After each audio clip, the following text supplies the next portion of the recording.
Kanin, pitong bangus, binabad yan, minarinig. Tapos, itlog na maalat, may kamatis at sibuyas at bagoong. Kain na tayo. Hi guys, samahan niyo akong kumain. So, meron tayo ditong bangus at may okra.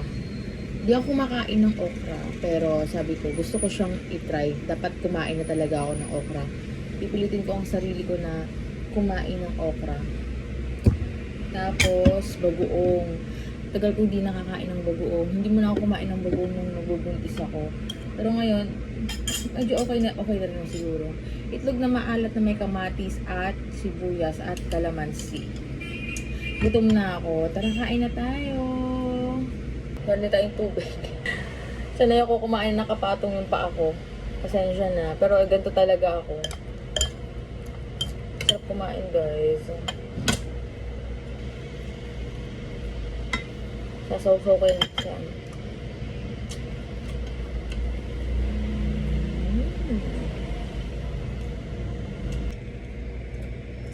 Sarap.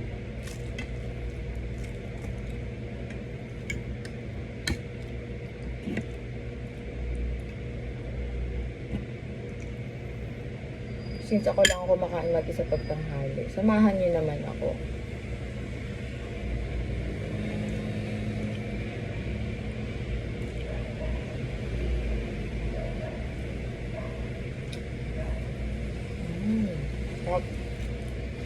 Nakakamiss yung mga pagkain probinsya. Naumay na ako sa laging karne, fast food. Masarap yung namimiss ko yung sa probinsya. Yung simple lang ang buhay, simple pagkain.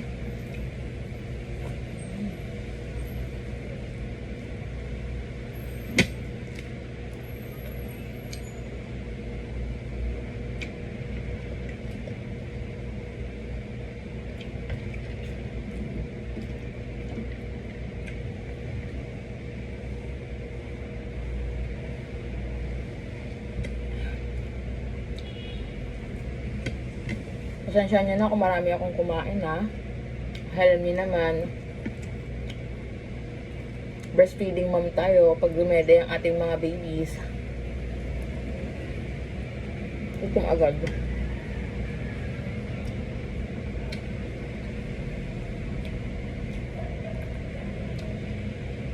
First time ko kakain ng okra. Kaya ang pipilitin yung sarili ko na kumain ng okra. Kasi siya yung hindi ko gustong pagkain. Ay gulay.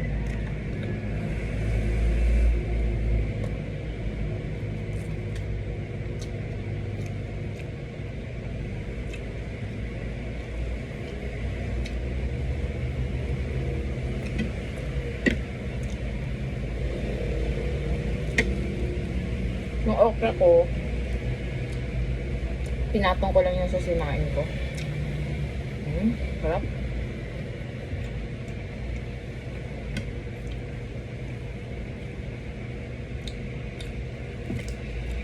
Sarap, guys. Bagoong. Dito, hindi, ano na to yung bagoong na binili lang sa mall. Pero mas gusto ko nga yung luto sana. Sarap yun. Sarap.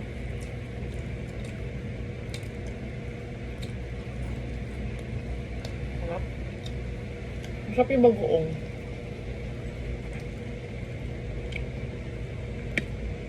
Ako hindi ko kinakain yung pinagbalat, yung balat ng bangus. Ilaman lang talaga. Hindi ko kinakain yung balat ng isda. Ayaw ko kung may kumakain sa inyo ng balat ng isda.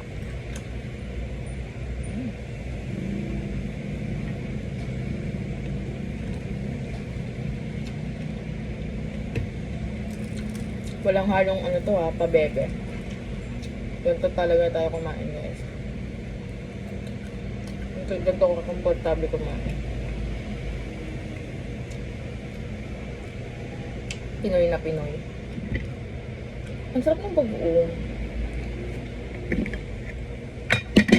Sarap. Dagal ko na hindi nakatikim ng bagoong.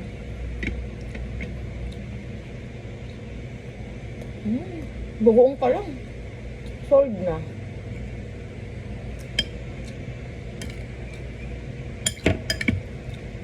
Pagdag na maalat. Na may sukang pinakurat. Uy, sarap talaga. Makulimlim ngayon. May bagyo.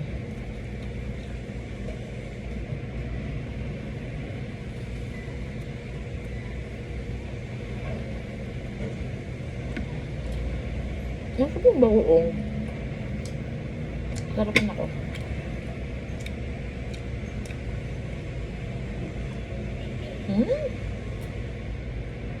What?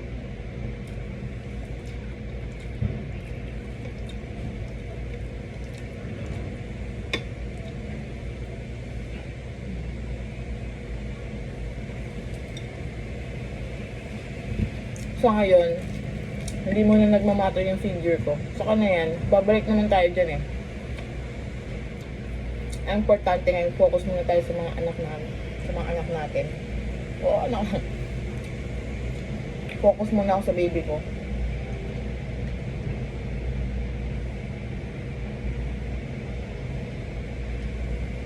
Importante sa akin na nakakain siya ng maayos at pinakukuha siya sa akin.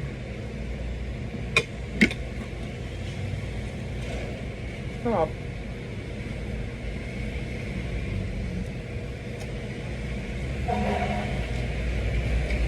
Istorbo lang itong mga langaw na ito.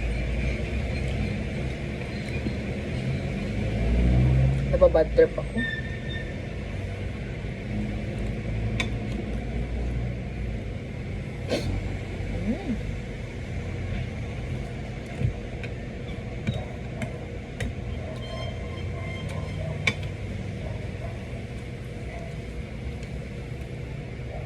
Sarap.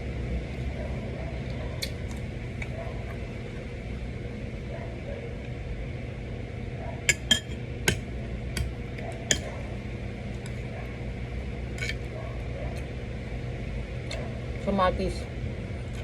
Pampaganda ng foodies.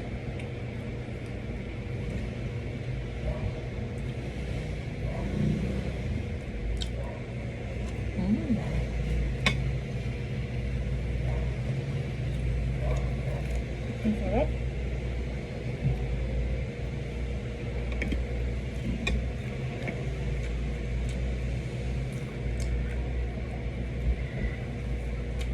Gusto ko yung maraming sibuyas, tog na maalat.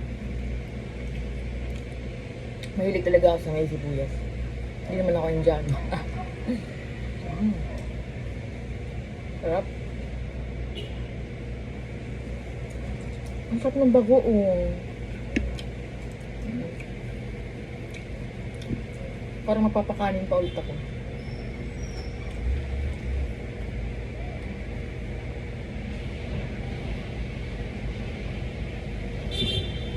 Makulimlim na guys.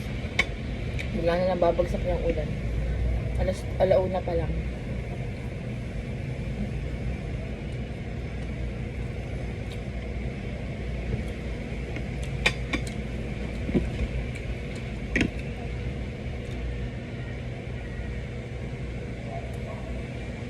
Ang sarap ng bagoong, palalo. Sarap.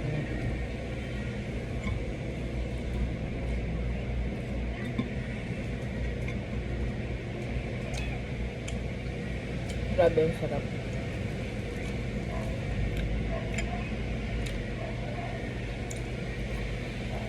Ayun mga, bumuhos na nga malakas na ulan.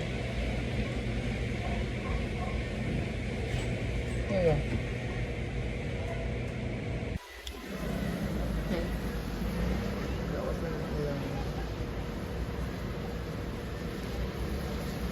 Yan, binuksan ko yung ilaw. Mahirap kumain ng madilim. Diba? Siyempre.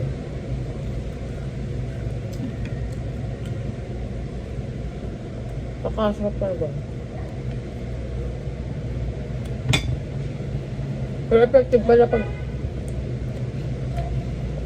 nag-aalmusal ka. Kasi hindi ka gugutumin agad-agad. Maganda pala talaga ang almusal. Hindi napaparami agad-agad yung kain.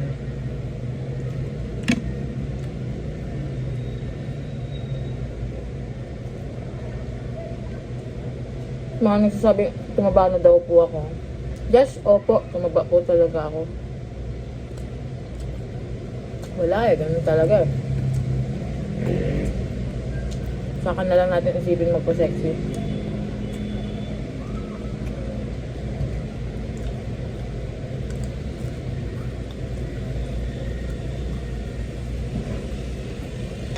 Ang sarap ng bagoong guys. Gusto ko pa magkain.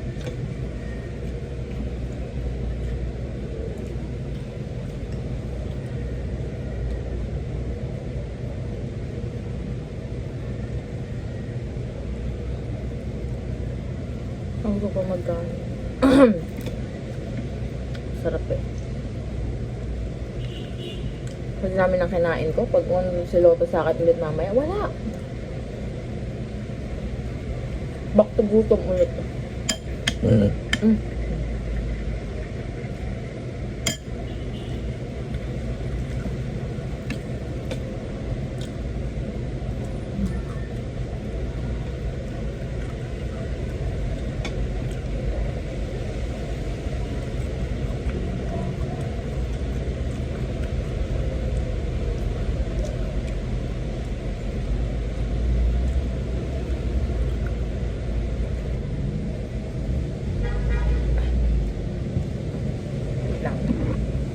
Kanya ng braso ko.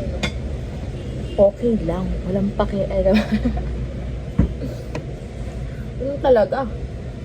That's life. Ang sarap. Ay, teka lang. Parang kulang dito. Ah, okay. Tama lang pala. Mauubos ko yung bago. Akala ko hindi ko mauubos. Ang sarap.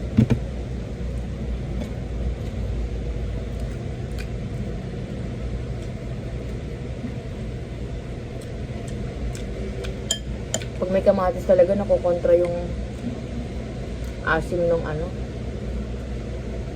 suka. Narapan mo yung suka ko. Pinakurat.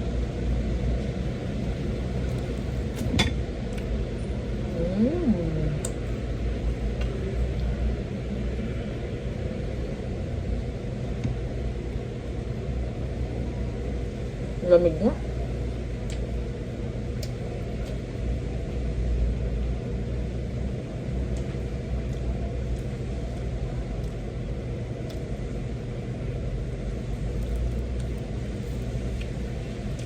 Sarap.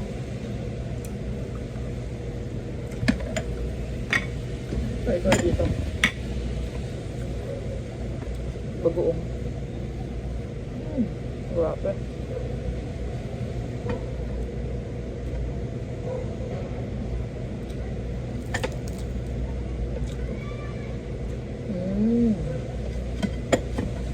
Busog na rin naman ako.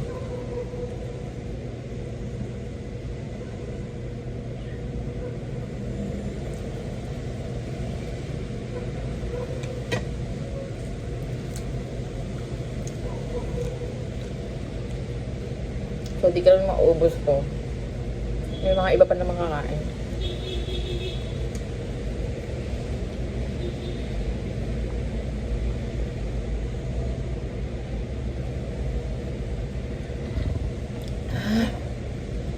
Ang dangaw. Storbo.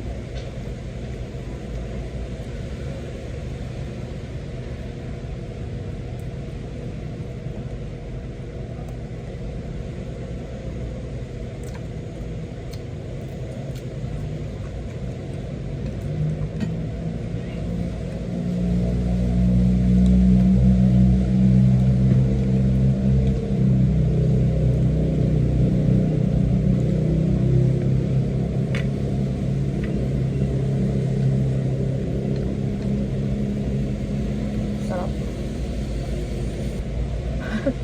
Ramdam ko na. Ang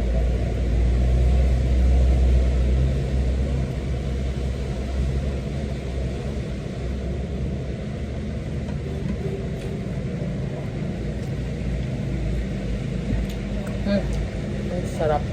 Grabe. Sarap ng babuo. Na itong na maalat. Sarap ng boneless bangus.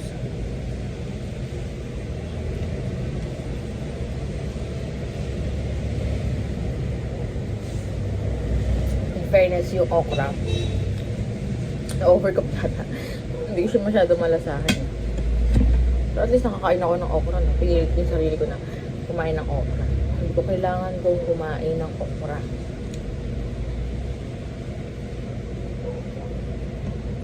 Naturuan yung sarili ko.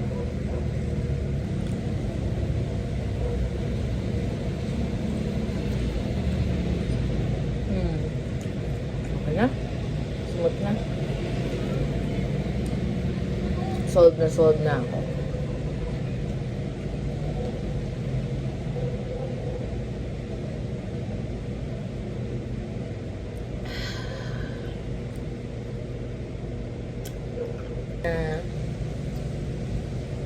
Bye-bye.